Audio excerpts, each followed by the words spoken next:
Children's First 1,000 Days Coalition, si Ginoong Bobby Alvarez. Good morning po, Sir Bobby. Good morning, Xander and Angel. Opo. Morning po. Tama po ba na ang buong pangalan po ng inyong grupo ay Children's First 1,000 Days Coalition? Yes po. Ayan, opo. Ano po ang mandato at ano po ba itong grupong ito, sir? Actually, nag-umpisa to sa Rotary kasi nakita namin lumalabas marami ng mga batang stunted sa ating bansa, no? Ibig sabihin, hindi lumalaki, mahina at saka hindi masyadong nadidevelop yung brain ng bata dahil sa malnutrition. So naggawa kami ng programa sa mga barangay na namimili kami ng mga nanay na buntis but malnourished, tapos binibigyan namin ng tamang edukasyon at saka vitamina para pag nanganak yung bata hindi na malnourished. Ibig sabihin healthy yung bata. Nakita namin na pag gano'n ang ginawa, inalagaan, tinuruan, by the time na nanganak, yung nanay nare-reverse pa. Hindi, nag-umpisa kami starting 2019. Yun. So far, lahat ng nanay na naalagaan, maraming batches na nagawa. Hindi na nagiging malnourished. Yung bata matalino, lumalaki ng maayos, mataba, at malakas. Opo. Pero Sir Bobby, bakit po napakahalaga sa mga magulang at saka do sa baby sa sinapupunan? Ito pong first 1,000 days. Kasi po, pag hindi mo siya naalagaan ng tama sa itong unang, yung 9 months ng pagbubuntis at saka yung first 2 years, hindi na bumabalik Mahina, maano na yung utak niya mahina, hindi yung full potential niya, ma-harness, hindi na ganun. Irreversible na yung damage So, kailangan maalagaan siya ng tama, mapakain siya ng tamang vitamina, mapakain siya ng tamang pagkain. Pag hindi nagawa yon, apektado na siya. Hindi siya lumalaki ng tama, hindi siya nai-stunt siya. Yung utak niya hindi na ganun katalino. Iba na ang epekto doon sa bata. So, kailangan sa umpisa pa lang tama na ang ginagawa. Lumalabas sa mundo ang average Pilipino hindi ganun katangkad. Tingnan niyo, yung mga Koreano ngayon, ang tatangkad. Tatangkad, oo, malalaking bulas. Tumatangkad ang mga tao ng mundo dahil nakakakain sila ng tama, matalino sila. Although yung magaling na Pilipino, kahit kanino, kahit sino sa mundo, kaya natin mag-compete, di ba? Opo. Kaya lang, yun yung mga magagaling. Paano yung mga hindi nakakain ng tama? Paano yung hindi naalagaan? So yung average Filipino bumababa, hindi tumataas. Opo. Kailangan baguhin natin itong trend na to. Opo, kayo na po nagsabi na kailangan nating baguhin yung trend. Pero yung iba ho kasi nating mga kababayan, wala pong ibang pagpipilian dahil po ito lang po yung kita nung nanay, nung tatay. Ang kaya lang pong kainin nung nagbubuntis na nanay ganito lang. Yung kaya lang pong ipakain sa anak. Ano ho yung mga pwede nilang gawin? Unang-una po, marami pong murang pagkain. Kamukha ng mga malunggay na hindi kailangan ng kainin noodle. Yung walang sustansya. Hindi kailangan mahal, no? In fact, makikita doon sa training na yung education na ginagawa namin linggo-linggo, pag dumadaan sila dito sa programa, makikita nila maraming pagkain na halos pinupulot mo lang sa tabing bahay.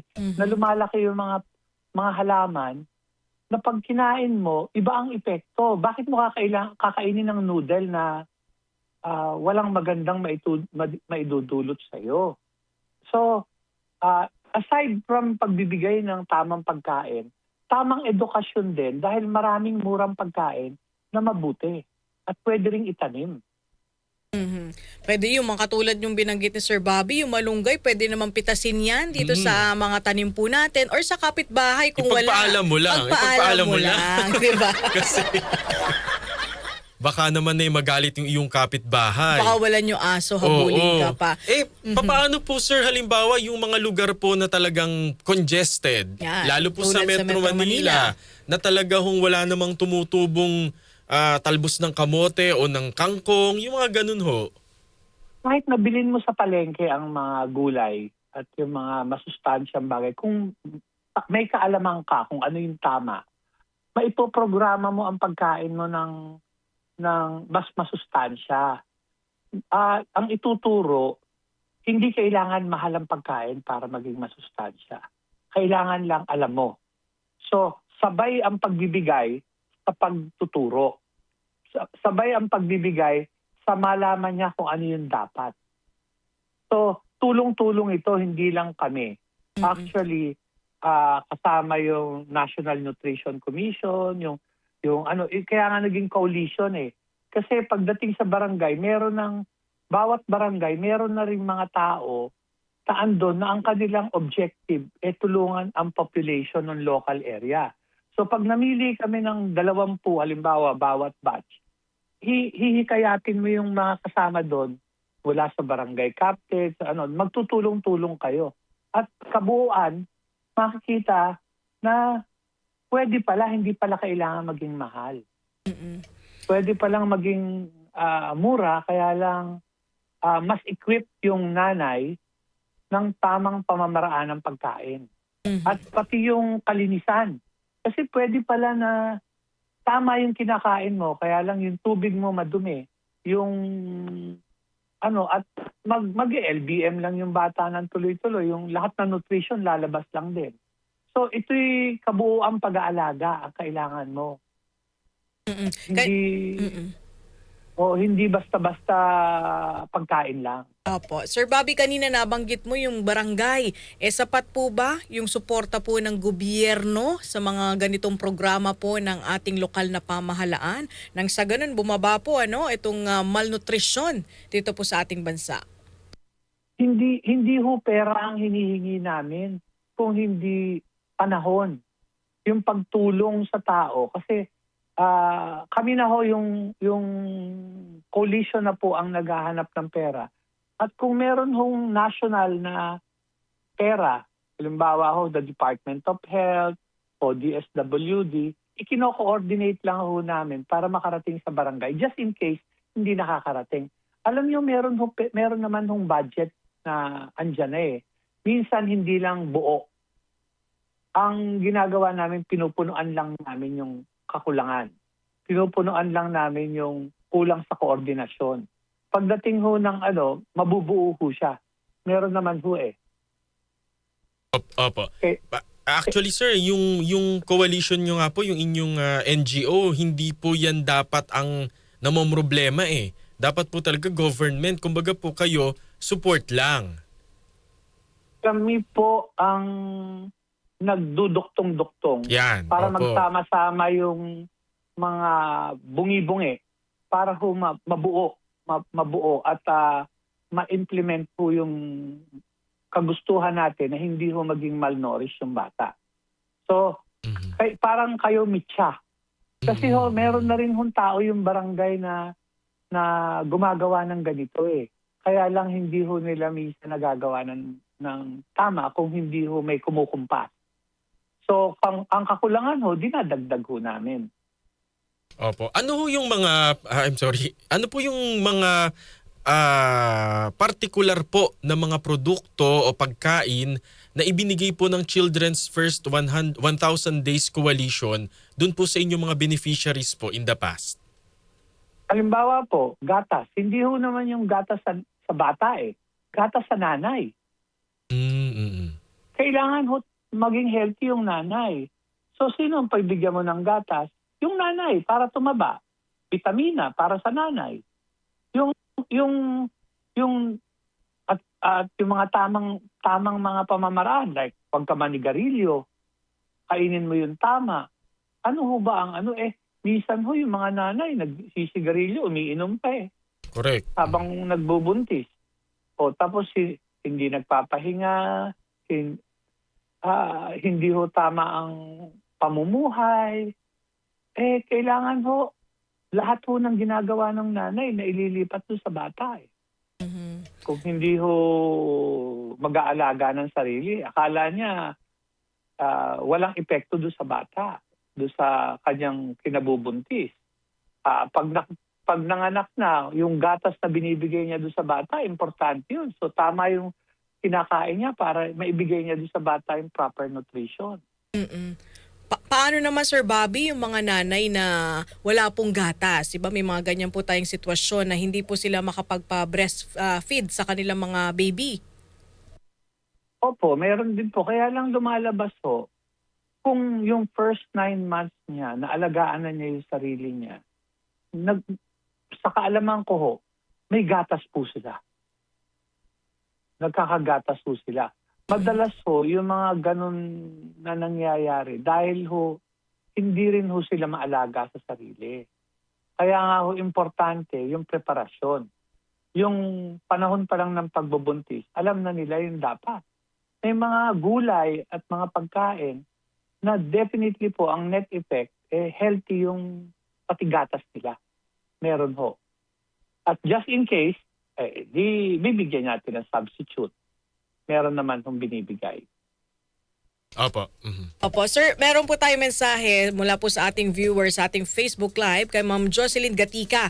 Ang sabi niya, Sir Bobby, ang kahirapan daw po sa buhay kaya nagiging malnutrisyon ang mga bata. Kaya po ang mga magulang dapat daw pong matuto sila para dumami ang mga anak at sila naman po ang makontrol naman sila. Opo, sa totoo po, marami ho ang anak ng Pilipino. Kailangan din ho siguro ang other step mapag-usapan paano ililimita ang number ng anak. Kasi ho, isipin nyo, ang daming pinakakain, hindi naman ho kaya. Mm-mm. Kailangan ho maisip din na ang mundo natin, yung sabi nga ho nila, ang mundo natin hindi kayang pagpakain ng sobrang daming tao, hindi unlimited. Kailangan may edukasyon yung tao na pagmamanage ng population importante rin. Ang resources hindi naman dumadami. Kailangan responsible parenthood ang kailangan din. Hindi ho namin tatakil pa masyado yan. Kaya lang yung pag-aalaga pa lang ho yung aming inuuna. Kaya lang sa totoo ho, dapat ho siguro bigyan pa ng mas pansin pa yung parting yan. Kasi ho, ang average number of children, kaya lumalaki ang populasyon ng Pilipinas, hindi ho replacement lang. Yung bang nanay at tatay, 2 anak. Para ma-maintain mo yung population o thereabouts, no? Sa atin ho, lampas 2 ang anak ng 2 mag-asawa. Opo. Nitong nakaraan po, meron po kayong Alay sa Magnanay project. Ano po ito, sir, at ano po yung magiging bunga nito? Kasi ho, para ma-maintain namin yung awareness at the same time ho, magkaroon din naman ng pera, gumagawa ho kami ng mga concert. Ito ho yung huling concert namin, hindi ho last Saturday but the Saturday before that. Mhm. Ginawa ho namin sa Manila Hotel. At yung pera hong kinita dyan, madadagdag doon sa pera ng coalition para madagdagan yung pera ng first 1,000 days ho na programa. Opo. At siguro po, panghuli na lamang po yung inyo pong mensahe doon po sa mga nakikinig sa atin ngayon. Baka ho yung iba ay expectant moms o kaya po nagpaplanong magpamilya o yung iba naman ho meron pong inaalaga ang mga Bagong silang. Silang na sanggol. Mhm. Mga payo po ninyo sa ating mga tagapakinig at tagapanood. Alam niyo po, marami pong impormasyon na available. Kahit ho, whether may programa ho kami o wala. Kailangan ho, tamang pag-iisip lang na wag yung pinakamadaling paraan ng pagkain ang gagawin. Halimbawa ho, noodle. Wala hong sustansya yung noodle na yan. Yung mga binibili na nakapak.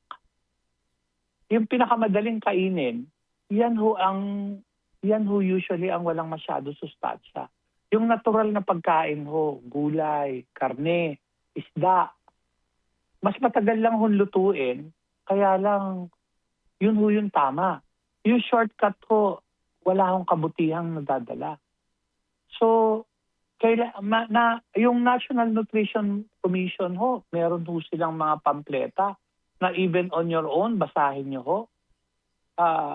Yung kami naman ho, nag-oorganisa ng mga iba-ibang barangay, kaya lang kailangan ho ng conduit eh.